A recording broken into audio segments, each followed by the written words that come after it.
Hey up everybody, I hope you're well and your day's going good and life's been kind to you today. I wanted to do a brief chat tonight, just as I'm running Amy's bath, about a couple of really significant events today that happened that I think are really crucial in terms of the journey I've been on and what I can now do thanks to recovery. I'm going to post on Instagram some pictures with it, and I'll do a blog with it as well. But I wanted to have a chat about it too because it being so important to me. This morning for breakfast, I had toast wrapped in foil in the car. Now that doesn't sound particularly exciting. It was toast, butter, and honey, 2 slices. And that doesn't sound particularly exciting, but years ago, before I was entrenched in my illness, before I was ill at all, and when I was a busy young mum, so when Amy was really tiny and I had to go back to work, you imagine any mums out there and dads, you'll know that mornings can be an absolute nightmare and can be really busy. So I used to always have my breakfast in tin foil, either in the car or sat at my desk at work at school. And this morning, for the first time in, I reckon, 4 years, I had toast in tinfoil in my car whilst driving on the way to work. Now, I actually was thinking about it whilst I was in bed. So I was laid in bed and I was thinking, oh God, it's going to be a rush tomorrow. How am I going to manage to fit my breakfast in? Because I always say how important breakfast is to me and my recovery, and how important breakfast is, I just think, full stop. And don't listen to this bullshit that's on the TV at the moment about missing breakfast. It's not a good idea. But I was laid in bed trying to think, how am I going to get breakfast in? Because I knew I'd be hungry, I had a busy day, I needed my brain to be on fire, blah, blah, blah. And when I woke up, I just thought, well, take it with you. You used to, just take it with you. And like a lot of things that I've had to do in my recovery, I'd thought about it beforehand, but it was a case of, in the moment, just doing it. So in the moment this morning, I could have quite easily went, no, made my cereal, sat at the table, had a cup of tea as I would normally, and then potentially run the risk of being late for work, because as always, I was running late. But today I said, no, you used to do this, you used to get up and put bread and toast in tin foil, so do it. So I did. 2 slices of toast, butter, honey, tin foil, boom, in the car. I got in the car and it was there, and I'll be honest, the initial thought was, well, you're on your own now, you don't have to eat it. That was the initial thought, but I soon scrapped that, and actually I got really quite excited. I got excited at the fact of being able to do this again.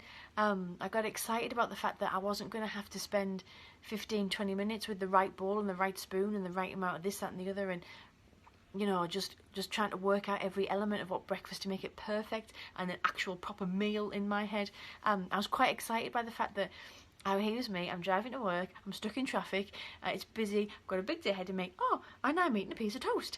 And I know it's probably not the safest thing to do, to drive whilst eating, but for me today, that was the best thing I could possibly have done, and it felt great. It tasted blooming marvellous. I forgot how nice slightly soggy, slightly cold toast goes with honey, because it goes all crispy and crunchy. But I did it. And this is the recovery lesson out of this for me, is that sometimes you have to wake up and just do something. Don't overthink things, don't ponder on things forever. Yes, there's an element of planning in all aspects of recovery. You know that I've been a big one for doing things step by step, but sometimes you've got to embrace it, grab the moment and just do it. And then remind yourself of how this is how you used to live before you got ill. Or if you're really young and you've never experienced this before, this is how your life can be now. So my life now can be the sort of woman that grabs and goes for breakfast. Check me out. I haven't been able to grab and go breakfast for, like I said, about 5 years, if not longer.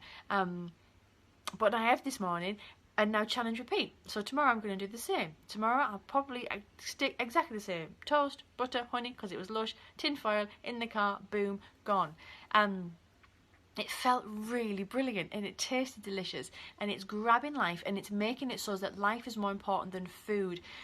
Your days, at a certain part of recovery, you'll feel the switch. Your days no longer about calculating every single thing around when you're going to eat, how you're going to eat, where you're going to eat, what you're going to eat, and suddenly your days start to become about life and about the fact that actually there are days and times where the meals are really important, for special occasions or just eating with your partner or whatever, but actually most of the time life is more important than the meal. The food is there in order for us to enjoy and embrace and socialise with things and to get our mind firing, but it's life that's important. The life event is more important than the food event. Then the second thing happened today, which was absolutely crucial, is that I had that toast event in the morning, grabbing and going breakfast, tinfoil breakfast I'm going to now call it, and then at lunchtime I had two decisions. I wasn't overly hungry actually because I was just busy, but I had two decisions. It was 12 o'clock, it was time to eat. I knew I was going to have a busy afternoon. My brain was going to start to get foggy if I didn't eat. So my decision was, I got out of my chair, out of the office I was working in, went down to the canteen and got a jacket potato. I haven't had a jacket potato in ages, but it was there, it was quick. I didn't have very long, I had 20 minutes to eat. And I did it. And when anorexia had hold of me, if I'd have done the toast thing, there's no way I would have had another carb at lunchtime. Never mind a proper dinner. I probably would have skipped it altogether. But now, because of recovery, my brain's thinking things through better. Sarah, it's time to eat. You need to eat because you're going to go into a classroom in an hour's time. You need to be fully fueled and healthy and fit, and your brain needs to be able to work. And do you know what? At 1 o'clock when I was sat with those kids, I could feel it. I could feel the fact that I was fueled. I wasn't thinking about my tummy. I wasn't feeling achy hunger pains in my stomach. I was able to focus on what I was doing because I'd eaten. So 2 things today. Tinfoil breakfast is an absolute must. It means that life can happen and you're not negotiating your whole day and planning your whole day around food. And number 2, lunch is super important to keep that brain of yours functioning. So please, please, please, please eat. Please strive in order to get this recovery going. Commit to real recovery, and then hopefully, fingers crossed, very, very shortly, you can send me a photo and put on Insta a picture of your tinfoil breakfast. Much love. It's been a good day for me today. I hope it's been a good day for you too. Take care. Bye.